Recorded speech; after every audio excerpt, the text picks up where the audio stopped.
어린 시절 록펠러는 가난했습니다. 존, 일어나야지. 얼른 일어나서 잡초도 깎고 소젖도 짜려무나. 네, 어머니. 난 가난이 싫어. 두고 봐. 난 부자가 될 거야. 록펠러는 가난하고 어려운 환경 속에서 자랐지만 어머니의 가르침과 신앙을 이어받아 세례를 받고 찬양대와 성경 공부반도 인도하며 열심히 교회에 다녔습니다. 이제 15살이 되었으니 직장을 구해야겠어. 이대로는 너무 어려워서 살 수가 없어. 하지만 록펠러는 가는 곳마다 거절당했습니다.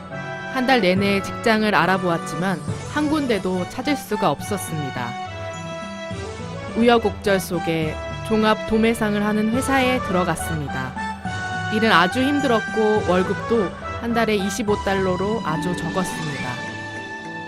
록펠러, 일이 힘들고 어려운데 월급은 쥐꼬리만큼 주고 이 숫자를 이렇게 바꿔봐. 꽁돈이 생겨. 사장이 우리 월급을 조금밖에 안 주니 이렇게라도 해야 밥값이라도 나오지 않겠어? 다른 직원들은 영수증을 가짜로 꾸며 돈을 빼돌렸습니다. 난 그럴 수 없어. 돈은 하나님이 주시는 것인걸. 록펠러는 다른 동료들의 제의를 거절하고 정직하고 충실하게 일했습니다. 적은 월급이지만 자신이 쓸 것을 줄이며 알뜰하게 살고 가난한 사람들과 교회를 돕는 일에 잊지 않고 돈을 썼습니다.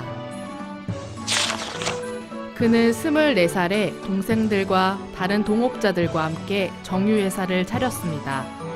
그 이후 공장을 세우고 록펠러 사업은 날이 갈수록 번창했습니다. 그가 29살이 되었을 때 그의 회사는 세계에서 가장 큰 회사가 되었습니다.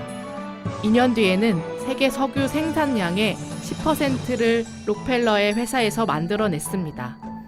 록펠러는 모든 석유 사업을 독점하려는 계획을 지니고 있었습니다. 그래서 경쟁사들을 사들이기 시작했습니다. 모든 정유회사는 내 것이 될 거야. 록펠러가 석유업계를 독점하려고 한다. 록펠러를 막아라. 사람들은 록펠러의 사업이 너무 거대해지는 것을 두려워하며 비난하기 시작했습니다. 록펠러는 욕심스러운 사업가다. 경쟁사들을 모두 사버리는 것은 불법이다. 얼마 안 가 아무도 그의 회사에 맞설 수 없게 되었고 그가 37살이 되었을 때 미국 석유의 90% 이상을 공급하게 되었습니다. 하지만 수많은 사람들은 록펠러 때문에 망했다며 여기저기에서 시위를 벌였습니다. 33살에 백만장자가 되고 40살에 미국 최고의 부자가 되고 53살에 억만장자가 되었지만 록펠러의 인생은 뭔가 자꾸 꼬이는 것 같았습니다. 신문마다 록펠러를 욕했고 그 때문인지 병까지 얻었습니다. 머리카락과 눈썹이 빠지고 몸도 초췌하게 말라가는 병이었습니다. 앞으로 1년을 넘기기 어려울 것 같습니다. 뭐라고요? 세계 최고의 부자가 되었는데 1년밖에 살지 못한다는 선고를 받은 것입니다. 그날 밤 록펠러는 침대에 엎드린 채 통곡의 기도를 했습니다. 하나님이 이 많은 돈이 무슨 소용입니까? 내일 죽을 것을 알지 못하고 장사하여 이익을 보리라고 계획했던 성경 속 어리석은 부자가 바로 저입니다. 죽은 뒤에 욕심스러운 사업가라는 오명이 남지 않을까 두렵습니다. 록펠러는 밤새도록 괴로워하다가 갑자기 침대에서 벌떡 일어나 소리쳤습니다. 돈은 아무것도 아니다. 이전에 그는 돈을 모으기 위해서만 살았지만 그것이 하나님이 원하시는 것이 아님을 알게 된 것입니다. 그날 이후 록펠러는 달라졌습니다. 물론 전에도 교회를 다녔고 11조를 했고 어려운 이웃을 많이 도와주었지만 이제는 달라졌습니다. 그 순서가 완전히 뒤바뀐 것입니다.